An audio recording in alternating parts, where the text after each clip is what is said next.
so welcome everybody. My name is Scott Mora, and I am an associate professor here at UC Berkeley.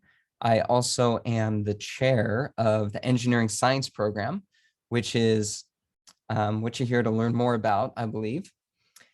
Other bits of information about me: I am also affiliated with Civil Environmental Engineering. I also direct a research lab called the Energy Controls and Applications Lab. And I am, in January 2022, I will be faculty director of a research center called PATH that's focused on vehicle automation electrification. But enough about me, let's talk about you. So I've got a couple rules or preferences for my classes, and here's how it goes. If you can and you're comfortable, cameras on, so we can all see each other and experience each other and interact. And then the next thing I ask of you is, I want to know a bit about you. So tell me what city you're actually zooming in from. If you could write that in the chat, that would be fantastic. Holden from Berkeley. San Jose, Sacramento, Richmond, Los Angeles, Palmdale, yes, LA, Foster City, Pleasant Hill. Excellent, excellent. Great. And also just to get a better feel from Eastvale, just to get a better feel from your city colleges, type in what city or community college you're enrolled in now, or what institution you might be transferring from. Give us an idea. De Anza College, yes. Diablo Valley, Berkeley City College, LA Pierce College, yep. Norco, Antelope Valley, Skyline, Fullerton, America River College, Sierra College, Pierce, LACC, Shabbat College in Hayward, yep. El Camino. You know, there are strong pipelines from all these places to UC Berkeley, so you're in the right place. Excellent. Let's get started with some slides that we've prepared. Let's see.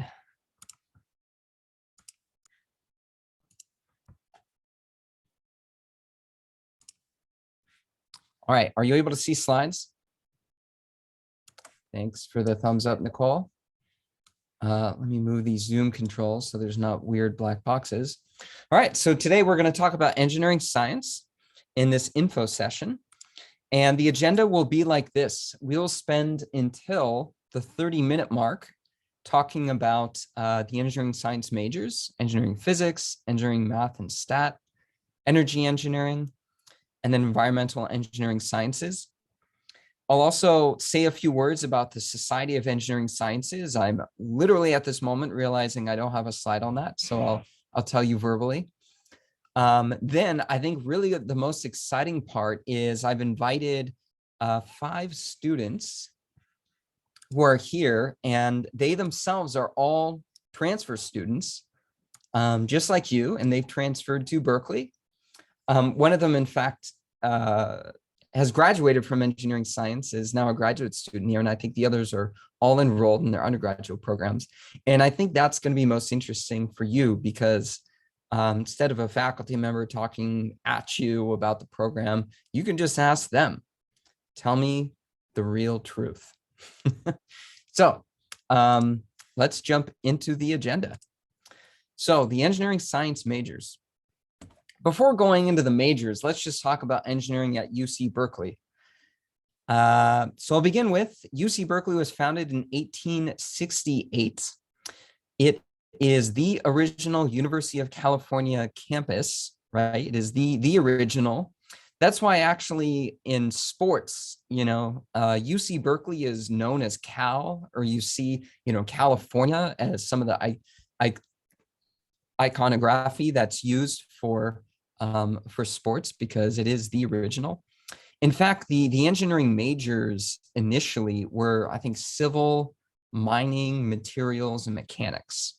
Those were the original majors back in 1868, about 150 years ago. If you haven't heard, it's a pretty good university, apparently, according to some rankings. US News and World Reports ranks it the #1 public engineering college. Some other details that might be interesting to know, just to add some color to that, besides just a ranking, is it is the leading producer of entrepreneurs, #1 beyond Stanford. It's bigger than Stanford. It is actually #2 for VC-backed startups. It's #3 for VC-backed women-founded startups. It is also top ranked for driving social mobility, which is in fact the mission of the University of California. Also part of the community college Cal State UC kind of hierarchical system that we have in the state of California. So you are part of that already. And the UC is just another tier in that system. It happens to be the top producer of Peace Corps volunteers. And some of our graduates have founded companies you may have heard of. You can read them there. You may have heard of some of those, and they may be parts of your daily life today. They're all from engineering.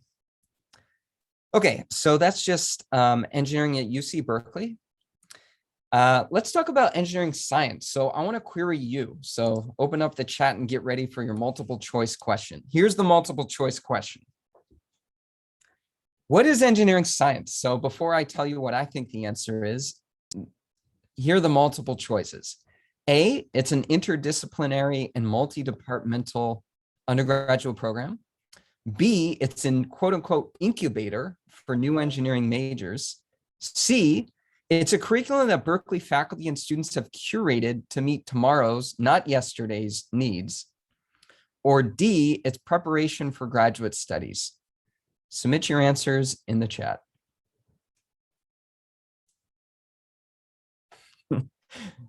All right, Holden says all. Okay, all right, there's no way I'll be able to repeat all these, but you can see what everyone's saying, getting a lot of some A's, some alls. I see a C in there. No love for B or D, at least as independent answers. So I think the answer to this question is all the above. So if you chose all, then you at least agree with me. So what do I mean by this? So interdisciplinary and multi-departmental. So what that fundamentally means is that the engineering science majors, these are majors that are, in between so-called traditional majors that really borrow curriculum from other departments to create its own unique type of training, right? And so as part of that, the faculty that serve within engineering science, they're all affiliated with other departments. But they are so passionate, the faculty are so passionate about these fields in engineering science that they volunteer to mentor and advise you as an engineering science major. So be an incubator for new engineering majors. That's also true. Why is that true? So a little bit more about me. I also did my undergraduate at UC Berkeley. I happen to be in mechanical engineering. But if one of these engineering science majors existed back then, I probably would have been that major. But anyways, when I was an undergraduate, there was this engineering science major that no one knew what it meant. It felt like in between mechanical engineering and in between biology, and no one was quite sure if it was a thing, and it was called bioengineering. So no one thought that that was a thing back when I was an undergraduate between 2002 and 2006. Now there's an entire building dedicated to it. It's like the third largest department in College of Engineering. I mean, biotech is undoubtedly one of the biggest industries for sure in the state of California, right? It is most definitely a thing, bioengineering. So, science, industry, et cetera, evolves. So see, a curriculum Berkeley faculty and students have curated to meet tomorrow's, not yesterday's needs. So let me highlight now that none of these engineering science majors are so-called accredited by ABET, which is a national organization that essentially blesses majors and says they're kosher. Now, what does that mean? It means that there is some dinosaur organization like American Society of Mechanical Engineering or American Society of Civil Engineers or IEEE, what does that stand for? Institute of Electrical and Electronics Engineering, that blesses it and says this curriculum meets the standards of, you know, our field according to how we have envisioned it for the past 100 years, right? So because all of this is facing forward instead of backwards, there are no such dinosaur organizations to bless it and call it kosher. But the interesting bit is if there was, then basically they would just emulate what we do. They would say whatever engineering science does must be the established curriculum. So sometimes that makes people nervous, and it shouldn't. It shouldn't. So that's what I mean there by it's curated to meet tomorrow's, not yesterday's needs. Preparation for graduate studies. So another aspect of engineering science is sort of one other motivation for particularly some of the engineering science majors was to really provide a more focused preparation for graduate school by giving more opportunities for undergraduate research, perhaps a more technical training. And that flavor is in, you know, at least a couple of the engineering science majors. So whatever aspect of this resonates with you, perfect. Sean, I see a question about why not choose mechanical engineering now. I'll mention it later when I introduce that major. Thanks for the question. By the way, feel welcome to queue up questions. I've got the chat open here. I can see them easily. Okay, so the first major to talk about is engineering physics. And let's see, is Miguel here? No, okay, maybe he'll join later. We may have a panelist from engineering physics. So what is engineering physics? It's something in between, you know, a pure physics major and some of the engineering majors. Like it overlaps with electrical engineering a bit, material science. So really it interweaves classical and modern physics, chemistry, mathematics with engineering. And so the coursework, particularly at the upper division level, and by upper division, we really mean, you know, those that would typically be taken in the third or fourth year if it's in a fourth year program. So for you all, it would, you know, be in your second, third, fourth semesters. We'll be focused in quantum mechanics, solid state mechanics, electromagnetic properties of materials, optical engineering, and more. Students who graduate from engineering physics, you often see them going to national labs. In fact, Lawrence Berkeley National Lab is, if it weren't up the hill, it'd be across the street, but there's a hill, so you got to take a bus up. But it's like literally right next to UC Berkeley. So a number of our students do undergraduate research there. Lots of our graduates go to high-tech industries, including in Silicon Valley, and many of them go on to graduate school and academia. And I've got some personal stories I can tell about that if you query me. That's engineering physics, to give you a flavor. Engineering mathematics and statistics. Let me be clear. This one is the OG of data science. This one is the original data science before data science was muttered as a word, as a term, right? But it's probably a little bit more pure in the sense that it's more of a focus on not just how to code something with existing libraries, but more on pure and applied mathematics, but applied to modern engineering. It's kind of interesting when I ask our students in this major, why do you pick this instead of data science? And they tend to say something like, yeah, I noticed data science, but I'm kind of more interested to get like a stronger training in the mathematics and statistics. I know I can learn all those applied things as I go along in life. And I kind of nod my head and I'm like, man, some of these students have like a pretty mature outlook. It's pretty interesting, but you can pick, right? Pick what's best for you. So you can see the upper div courses are in a variety of application areas that really interest you. It definitely overlaps with industrial engineering and operations research. That is a major which is already focused kind of on the mathematics side with applications in logistics, super important right at this moment, finance, health, energy. And employment-wise, these students will typically go into business, finance, consulting, control systems. That's actually my specialty. Graduate studies, not just in engineering, but in applied mathematics or economics, etc.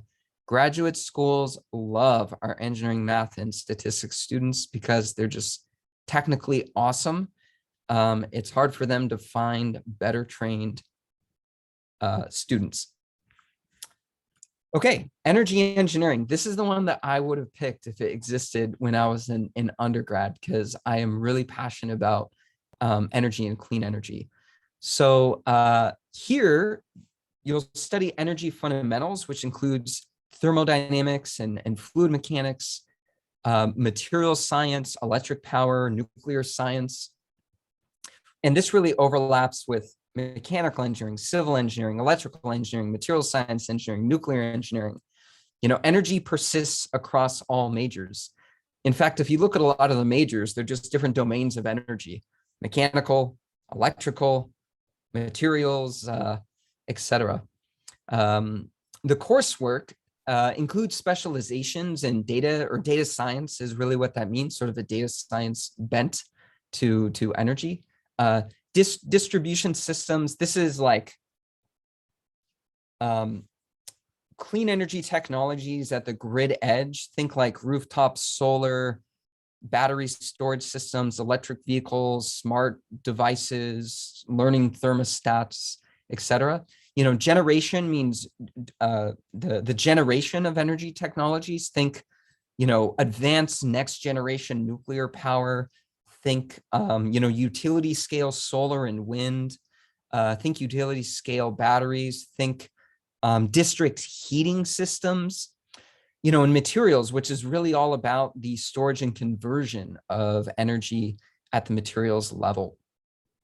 So typical employments are these students go to clean tech industry, which is booming. They will often go into national, state, or city governments to guide those municipal organizations and their energy investments. Many of our students go to graduate school, especially programs focused on energy. Many of our students found startups, you know, that are in this area, including some of the ones you saw in one of my first slides. Okay, environmental science and engineering, which overlaps in some ways with the last one. This one is interesting, you know. The number of students who have applied to this major has 3x'd in the last several years. 3x'd actually across engineering at Berkeley. It's remained steady, maybe even dipped a little bit. There's something weird happening with COVID, but if we average over the past 5 years, applications have remained steady. Meanwhile, environmental science engineering has 3x'd. Not hard to imagine why, right? So, you know, this includes the study of things like environmental chemistry, thermofluids, hydrology, water quality, air quality, and its social impacts. Climate equity and environmental justice is a big focus here. Coursework includes clusters in air pollution and climate change. You can focus in biotechnology. You can focus in ecosystems, ecological engineering. You can focus in environmental fluid mechanics, geoengineering, water quality. Our students graduate and go on to climate tech companies, pretty much overlap with clean energy, similarly to governments and graduate schools. Okay, let me actually say something about Society of Engineering Sciences, although I do not have a slide on that. Sorry about that. We have a student organization, a student society that has as its members students across all 4 majors. And basically, my advisor to my job as chair of engineering science is the students who lead Society of Engineering Sciences. They tell me what's up. They tell me what's needed. They tell me, you know, should we change the curriculum? They tell me, should we add a senior thesis option? They tell me, you know, this is the issues that students are facing. they tell me this professor is awesome. Can you bring them on as a faculty advisor? So something kind of unique about Berkeley, just as an institution, as a culture, is it's very flat in its organization, meaning there is very much a culture of, students and faculty and staff having quite a bit of authority in being able to sort of have their voice heard and be able to take action on it. So the Society of Engineering Sciences is in fact not just like a social club you can join, which it is that for sure, but plays actually a significant role in helping us, hear from students and reform the curriculum. So I'm almost right at the 30-minute mark. And the real stars of this session are going to be the students you're going to hear from shortly.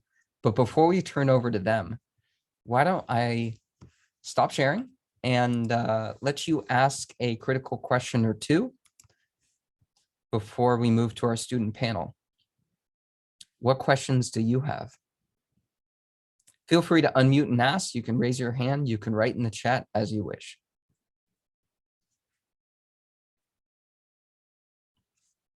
I want to ask, I wonder if I am, I'm interested in engineering mathematics and aesthetics. And I was wondering who is going to be like working with me? Like I will be by my own or like teamwork, lots of like students in all majors stuck together, because I'm really wondering what's going on, because it feels like there's barely only several students majoring mathematics and statistics, engineering, and more are like interested in others. So I was like, I do not want by my own. So that's why I was asking. And actually the course is very similar, like from physics engineering and mathematics and statistics engineering. There's only one course different. So that's why I asked you, like, yeah, how does that work? Yeah. So whoops. Let's see. So there are precisely 47 students in the major. I looked it up. Wow, that's good. This morning. Oh, 46. There's precisely 47 with you. Oh, that's good. That's a lot. And I think if I'm not wrong, let's see, one of our panelists here is of that major. So it'd be interesting to get, Layla's perspective. Actually, well, why don't I make the first question that, and then I'll turn it over to you to make comments. So I'll let Layla kind of talk to you in a moment about the students and who are you with. Let me also highlight that there are two faculty advisors. I'll put their names in the chat. One is Ilan Adler, and the other one is James Casey. And I'll put their websites in the chat. You can look them up and get an idea of at least who are the professors who are advising the students, what is their background. But probably the most useful answer will be Layla's, and we'll turn it over to her in a sec when we switch over to panel mode. Okay, another question before I go completely silent and turn it over to the panel. Holden, thank you. Does engineering science see a lot of transfer applicants overall? I want more. It's not enough. It's not enough, quite honestly. This is one of my goals, actually. I took over as engineering science chair July 1. And one of my goals is to increase the number of transfer students in the engineering sciences major. Great, thanks, Holden. So please help me and apply. That would be fantastic. In part because the transfer students are they are so critical to the fabric of the College of Engineering. And I say that mostly from my time, not as a faculty member, but as an undergraduate student. When I was a freshman, I wasn't a transfer student, but when I was a freshman, the transfer students always came in with like much more, a lot of life experience. They often had to they all have their individual stories where they had to overcome, different hurdles. And honestly, when you come as a transfer student, relative to a typical freshman, you tend to be more focused about what you want from the degree, and you tend to have a little bit more clarity on what it takes to be successful and what you should really get out of your time. I think part of that comes from not just a life experience, but you have less time, right? And so you're much more focused about using it. And the leadership that our transfer students provide, the community is just phenomenal. I personally, I don't think would have been as successful without our transfer students. So I want other students to benefit from having more of you. That's really my goal, is to improve the community that way. I should probably have something more substance, like quantitative, but yeah, so not enough is the answer. If we get in, are we allowed to switch our, oh, sorry, Nicole, please. Sorry, I was just going to say, for those that haven't heard my view on this yet, I think it's important to pay attention to who is hosting departmental sessions in this series, because it shows a commitment to supporting transfer students and to expanding the population. So engineering science, material science, civil and environmental engineering. You have a faculty member taking time out of their day to talk to you about these things versus, maybe like electrical engineering and computer science, mechanical. To me, that indicates kind of the level of support that's available. And I think on such a big campus, being part of a smaller department isn't a bad thing. It means there's a sense of community. It makes it much easier to get to know faculty, to receive mentorship, to be involved in research. So I would discourage you from seeing like being one of a few number of students is a bad thing, because on such a big campus, it can be a real asset. That's fantastic. Thanks, Nicole. All right, we'll make this the last one before we go to the panel. If we do get in, are we allowed to switch major? I'm on the fence between a few options and can't decide what to officially declare on my application. Fantastic question. I think it's a question beyond just engineering science. I can say that it is possible to change major. It's possible, but it is difficult and tends to be bureaucratic. So the strongest advice that I think we can give is, without any doubt, apply to the major that seems most likely to match your interests, because it can be more difficult. So I think really the objective at this point would be to really learn more about the majors that interest you, and importantly, talk to the students who are currently in that major or who have graduated to get their perspective. It'd be better to not transfer major, no doubt, after you arrive.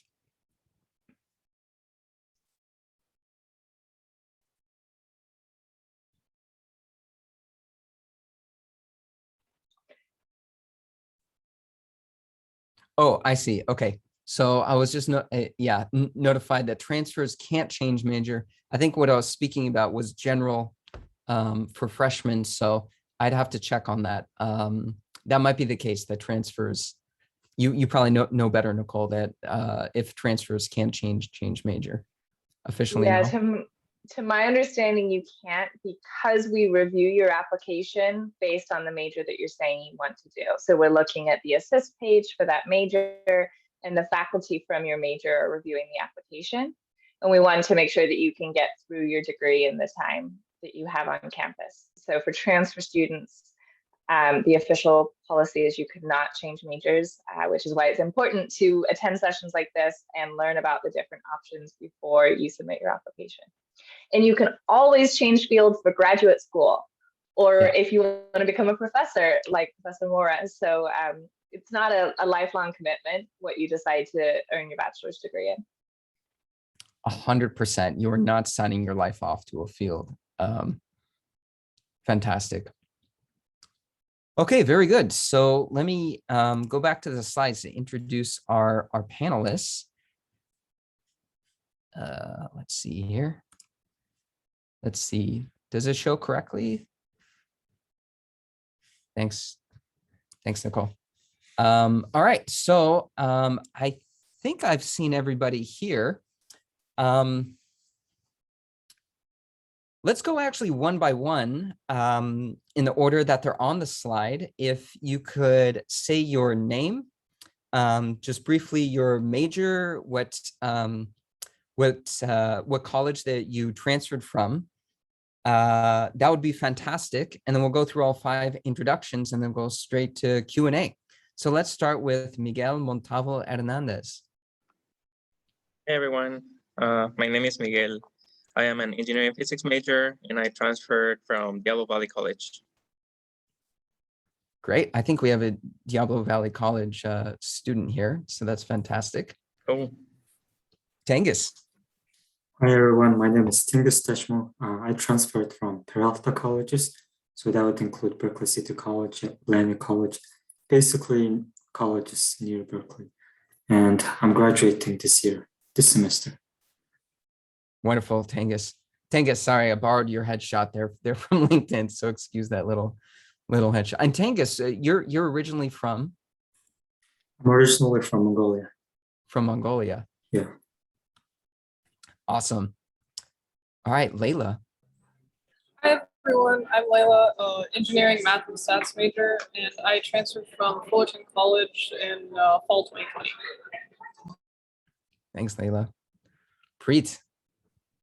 Hi everyone, my name is Preet Gill. I transferred from Mount San Antonio College in Walnut, California, down in Los Angeles in 2014. I actually graduated in 2017 from energy engineering, and right now I'm a PhD student at Berkeley, advised by Scott. Preet, my mistake. I wrote 20 and then I was like, I'm gonna go back and fix that and never did. So sorry about that. No worries. 2017 graduate, but currently a PhD student. All right, and finally, Yezin. Hello, everybody. I'm Yezin. I'm an energy engineer here. I graduated from DVC, and now I'm here. And I know there's another DVC graduate as well, and a DVC student. But yeah. Awesome. All right, let's see if we can stop the share. Maybe we can spotlight our panelists here. And let's get started. Why don't we just start with Layla? Can you react to Ying-Yun's question about, who are your classmates? Who are you with? What is the community? Yeah, so I think the first thing I'm going to start off with is saying that I think one of the people who have been most useful to me as a resource has been my college advisor, Olivia Chan.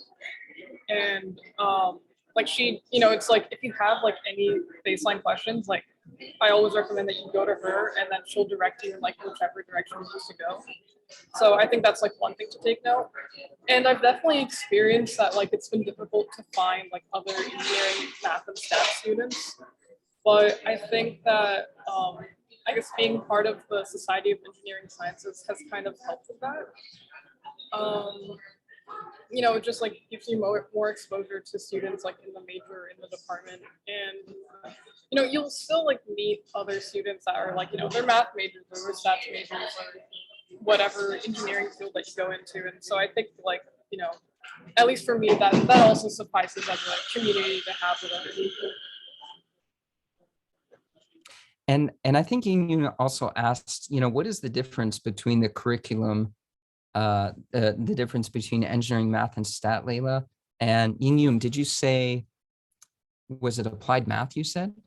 I say, is it very, because from the requirement, major from my CCC transfer to UC Berkeley, majoring engineering physics and engineering math and statistics is very similar, but I'm doubt if after transferring the curriculums will be still similar or what. Yeah, thank you for that confusing. I see. The difference between engineering math and stat and engineering physics. Well, I'm not too familiar with engineering physics. However, I don't have any physics classes at all that I need to take. Yeah, I haven't taken a single one, so I don't know if that's kind of indicative of the difference. I'd say that the engineering math and stats major is kind of similar to being like a pure math major, because your required math classes are essentially the same as the required math classes for a math major, like with the exception of one class. So I just feel like that's maybe a more accurate comparison to me. Yeah. Yeah, and if I can add in there, for the engineering physics like program, it's pretty much there's two physics classes that you must take, and there's like no option, which is the quantum physics classes. But then all the other classes are pretty much you get to choose between engineering classes or physics classes that teach the same topic. So for example, if for electromagnetism, you can choose the class taught by the physics department or the class taught by the engineering college. And that's but it's pretty much for physics oriented. And then you can diverge into your interest. For example, my interest is in astrophysics, so I'm planning on taking a couple of astro classes. But then like other engineering physics majors like to go into like quantum computing or something related, or energy as well. But yeah, it's more physics. It's just a merge between engineering classes and physics classes. Thanks, Miguel. Ying-Yun, satisfied? Fantastic. More questions for our panelists.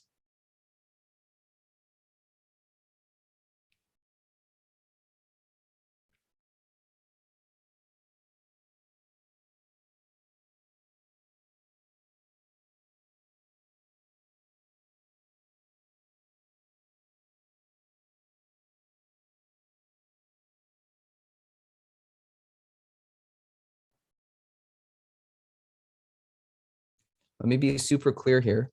This is a unique opportunity to have all these students here to ask them questions. Do not let this go. Not a time to be anxious. Okay, great. We have some coming in. Okay, Holden. Yeah, thanks, Yezin, for encouraging them to ask for like non-academic program related questions. What does engineering science provide for postgraduate preparation that another engineering program doesn't provide? Who wants to take a shot at that? Maybe Preet, because you're in a graduate program, you must have a perspective. Yeah, that's a good question. So I can speak for energy engineering. Yeah, I was able to try a wide array of things. And that was precisely why I chose energy engineering. I was able to take courses in mechanical, electrical, engineering and materials, and even more so outside engineering department, even policy courses that you can even take as an EECS major or a ME major, but they tend not to. Whereas for energy engineers, you are supposed to take it.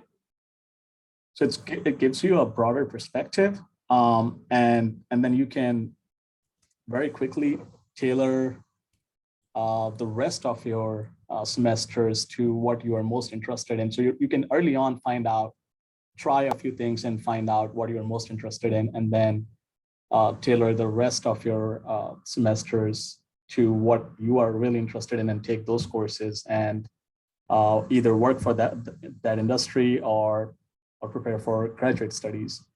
So for instance, in my case, I was broadly interested in distributed energy resources, solar panels, and energy storage, batteries. And so I took courses in materials. I took courses, somewhat hands-on courses in power systems, with grid, some policy courses, and that was within the first 2 semesters, and some seminar courses that involved energy storage. And also did some research with Professor Mora. And that way I was able to find out that, hey, I want to explore more energy storage and more controls area. And then I took all my courses from there on within those fields. So hope that helps.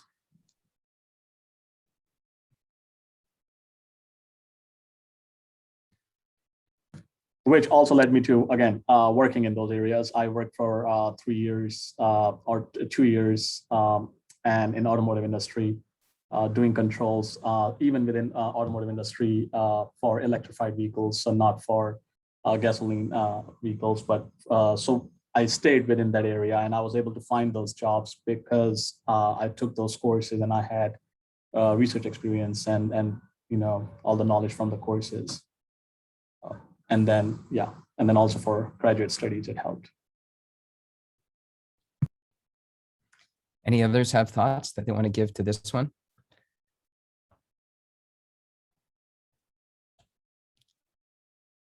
Maybe I'll emphasize something that Nicole hinted at, which is the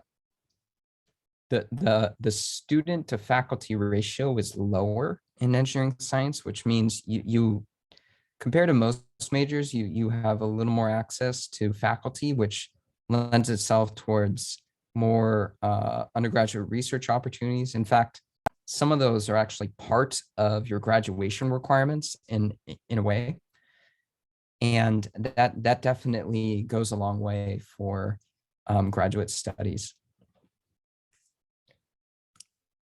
All right, if there's no more thoughts, let's go to, I saw Nahalia, and correct me if I'm pronouncing your name incorrectly. Would you mind unmuting and asking your question? Hi, thank you, Scott. Thank you, students, for being here. And you hit every syllable. It's Nahalia. So my question is, I don't know how many of you can speak on it, being a non-traditional student, meaning older, and a transfer student. I'm interested in environmental engineering, and I looked under the majors and I noticed it can straddle between civil and mechanical at UCB. And also, if anyone can speak on that, I think I came a little late, so I think some people spoke about balancing work maybe in classes, but also maybe a minor in something that may not necessarily be in the STEM related field, like African American studies or something else, and balancing something like that. And also this niche that I'm looking into, this environmental one. Thank you. All right, so I think we have 3 questions embedded in there. So I'll ask you to pick one of them. There's, speak on environmental engineering science. We actually we happen to not have anyone from that major, but some of you may be knowledgeable if you want to go at that. Working while being in school, what's that like? And then doing a minor along with your major, particularly if you're a transfer student. Okay, I'll just go with the third one then. Oh no, I was suggesting that the panel can address any. Hopefully, we'll get to all 3 of them. Thank you. Yeah. So I guess maybe I'll just quickly speak on the first one. The guide that I linked, I think on page 12, it actually gives like a breakdown of environmental engineering science versus civil engineering. So maybe like that might help in regards to I think deciding between the two. Sorry, if I got like your question right, but it definitely gives like a good breakdown about like what the major is about, and that guide as a whole is actually pretty useful. Page 11 of that guide I found. Wow, EES versus CE with environmental emphasis. Layla, good one. All right, how about working while in school, or doing a minor? Yeah, so Mario also asked a similar question to the working while in school. It's definitely like within the cards, like it's possible. I want to say that like you guys have gone through however many years you've gone through at community college, and you've hit like your fundamental classes, like the lower division classes you need in order to transfer. So academically, you're entering Berkeley pretty prepared, I feel. So like the rigor of your classes, they're going to be hard. That's a truth. Although your preparation, like from community college, is very solid. And with these upper div courses, the realm is a little bit different. Sometimes classes can be easier, sometimes classes can be harder. But academically, I think the point is that I feel that you are prepared for Berkeley. So if you want to do something like you have your classes and then adjacent to that you have work or you have research or something, that's definitely also, you know, possible. Students all around campus I see are doing that. I have a friend who is in 2 research things adjacent to his classes, and I'm also working at the same time that I'm in school, and it's possible. Like it's real. You can definitely do it.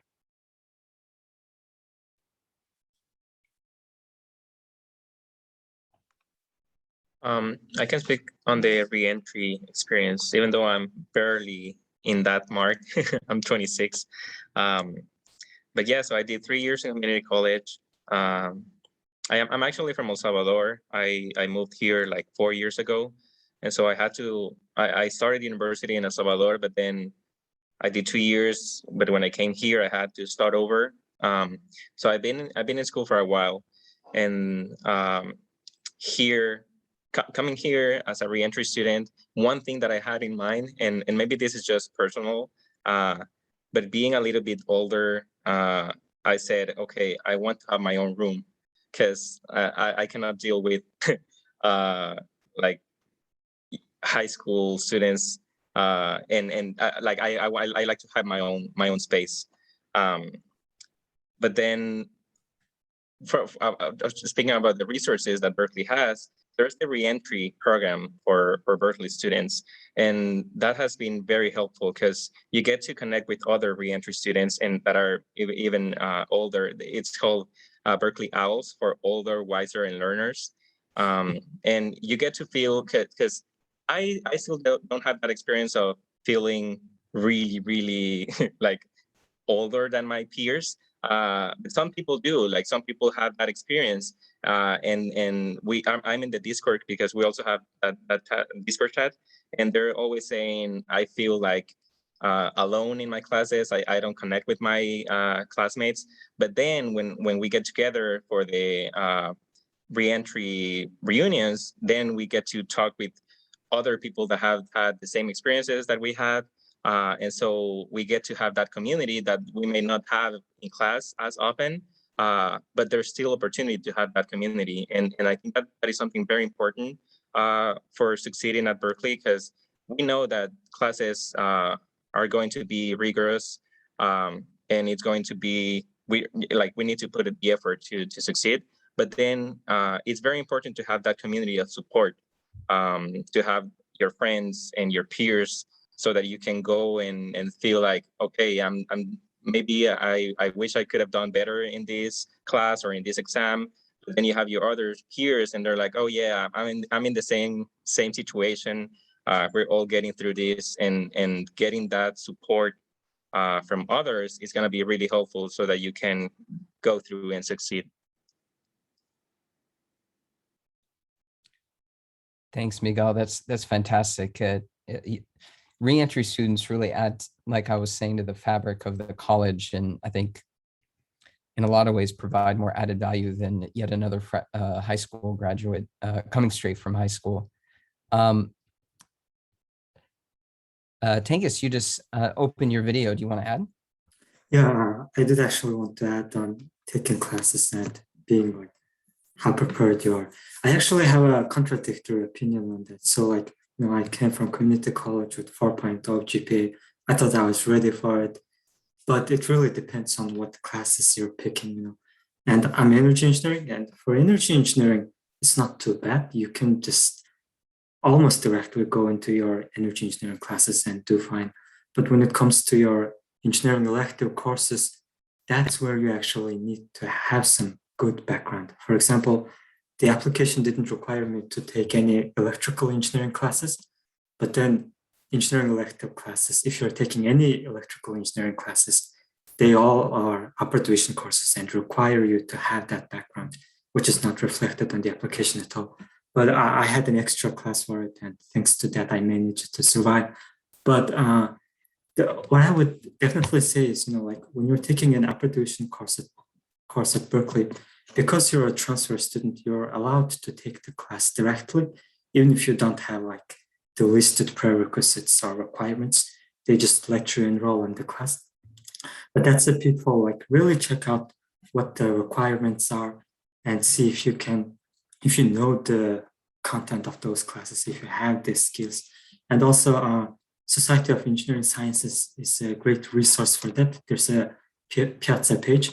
You can just post there and then ask about the class and tell about yourself and think if other people think you're ready for the class. Like I had one class, optimization models X127. I thought I was ready for it. I really wasn't. I failed it, So don't have that bad experience. Like that class has 4 requirements.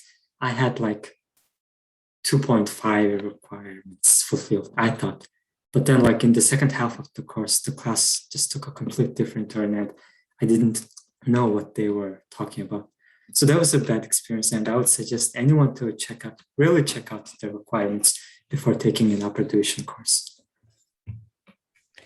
Thing is, I'm glad you added that other perspective because while, Yazin is absolutely telling the truth that you are prepared and there's if you apply and you're admitted to Berkeley, that means that, we all believe you're going to be successful. It's still another level, right? So, you have to be prepared for the idea that I've proven myself and I've done well in my community college, but this is another level. So there are some skills that I'm going to have to acquire that I haven't developed at all yet, right? And so when it comes to doing a minor or working at the same time, one needs to be thoughtful about this and make sure that they're positioning themselves to be ultimately successful and, not disappoint in whatever you're doing for work and not disappoint with what you're doing in class. And this is, of course, hard when one needs to sort of work to make financial ends meet. We get that. So it's a tough thing to balance. Yeah, I absolutely agree with that. And just for the note, I think all transfer students are allowed to take a 5th semester now, at least for the engineering science majors. So like, if you're finding your schedule to be packed, difficult, definitely go for the 5th semester. I took it. It feels much better. I also get to take extra classes because of that. So I'm happy with that. Yeah, thanks for mentioning that. All right, I think we're right at the mark. So yeah, we'll turn it back to Nicole to kind of close us out. How's that sound? Thank you so much. Thank you, students, for coming and giving your perspective. And thank you, Professor Mora, for planning this and preparing such a great presentation. I think engineering science is a underknown and underestimated major that's a really great option. And I hope that you all got a little bit of a taste today as to why you might want to look into it more. For those that didn't see my reminder at the beginning, just a quick reminder that this is one webinar in the Berkeley Engineering Community College webinar series. And so we've had a month full of options, including some sessions that might be helpful if you missed them, including discussing admissions requirements, resources for preparing for postgrad that we offer, and a student panel. So those recordings will be posted online and I can share them with you all too. But we still have 4 more webinars to go, including overviews of how to find research as a community college student, which is a great way to test out a major if you're unsure. An overview of the material science engineering session, an overview of the civil and environmental engineering major. So those might be helpful to those of you that are undecided. And also some open office hours with me where I would be happy to address any questions that don't get answered during the month. So if you haven't registered yet, I highly encourage you to at engineering.berkeley.edu/cc. And you're also welcome to email me with any questions. But again, I just really want to thank Scott and thank you to all of the student panelists who came and shared their perspective. And this is actually the first one we've had this year that's a 2-way meeting and not just a webinar. So it's been really great to see some faces as well. Hey. Yeah, awesome. Thank you for your engagement. I hope you all have a great rest of your Tuesday. Bye, everyone. Go Bears. Good luck on your application, everybody. Yes.